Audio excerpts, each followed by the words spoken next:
Barry Gardiner, Shadow Environment Minister. Thank you very much for joining us here at the EIC Conference. Pleasure. Why is it so important for Labour to champion environmental policy? It's important for all of us to champion environmental policy. This is something that we have to get right. If we want a sustainable economy, if we want to see sustainable economic growth, your industries are the industries that are doing it, right? 6% of the economy is what environmental industries, green industries represent, just 6%. But they're providing 30% of the growth in the economy. So it's about driving growth. Of course, well, but it's not only about driving growth. It also happens to be the right thing, of course. We heard earlier that only 3% of the public actually considers it to be a real, an important issue. I mean, is that a problem in terms of getting across that message? I think it depends on the way you ask the question. I stand at the school gates around the country with my air pollution campaign. Yeah. And I speak to mums and occasionally dads when they're picking up their kids from primary school. And I say, do you know that because your child is going to a school that is within 150 meters of a main road with 10,000 vehicle movements a day, that means they're likely to grow up with lungs that are a third reduced in capacity to other kids. Right.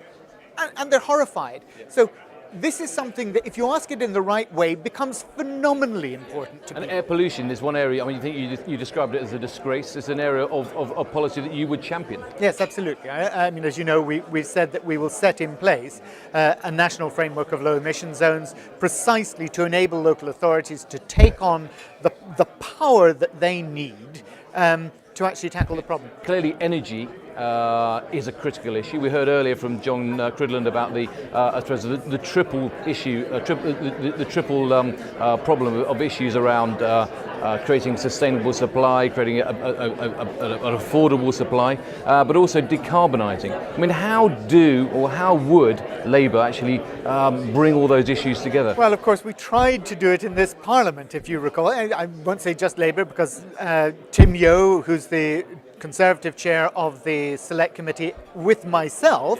as the Labour person, put forward an amendment to the Energy Bill, which is now the Act, that recommended a decarbonisation target by 2030. Yeah. Now, that was voted against by both the Liberal Democrats and the Conservatives, so that didn't get through. Now, you try and build these sort of cross-party alliances like I did with Tim, and I'm afraid they get sunk. Yeah. But we in the Labour Party are absolutely signed up to. We've announced it as our policy. There will be a decarbonisation target for 2030, and we will meet that. But you talk of other aspects of energy security and resilience and security of supply. We also have to look at the energy intensiveness of our use. We also have to look at reductions in energy use. And if you look at what we're doing now, I think everybody accepts that the Green Deal has been a complete disaster. We said this 4 years ago, but even the government now is no longer trying to claim that it's been a success. But what Labour is saying is that we will actually work with local authorities to put through 5 million homes to get them properly insulated, creating jobs and skills in the economy as we do so. But these are ways that we just have to get this right, whether it's on energy efficiency, whether it's on long-term investment planning, whether it's on decarbonisation targets. All of this goes into the energy mix. And if I can just add, we've also then got the freeze on energy prices whilst we sort out the big six and the rejigging, the resetting of that energy market. We are seeing some, I suppose, consistency of thinking between the parties around infrastructure. We heard today the National Infrastructure Plan with its, I suppose, it's trying to adopt a longer-term policy towards, long-term thinking towards infrastructure. I mean, is that plan, is that a good thing? We have said, I announced about 2 months ago that we would have a national infrastructure plan and that the environment is absolutely at the heart of that it would be a 25 to 30 year basis that we're doing this.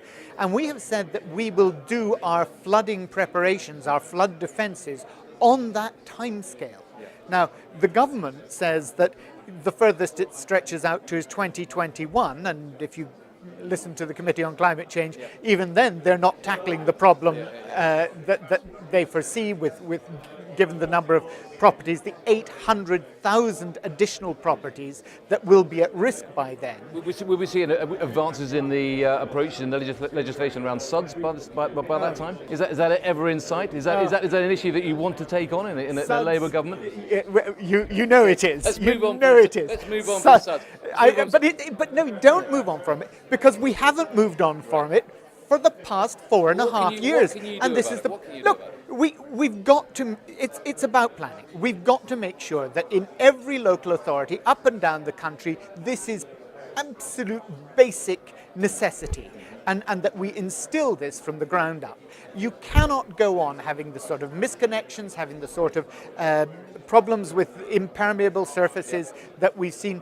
Those sustainable drainage schemes are absolutely vital. I've been working in my own constituency for 12 years on this as an issue. And because this government has just backed off doing anything on subs, we can't make progress. But they have put £900 million or made £900 million available in the latest road investment strategy to tackle environmental issues, to make communities fit better with roads. That's a good thing, isn't it? One might say, just give us a fraction of the money that this government is spending on roads to put into flood defences, to put into sustainable urban drainage schemes, to put into all the other environmental measures that we need, to put into effective measures to insulate homes.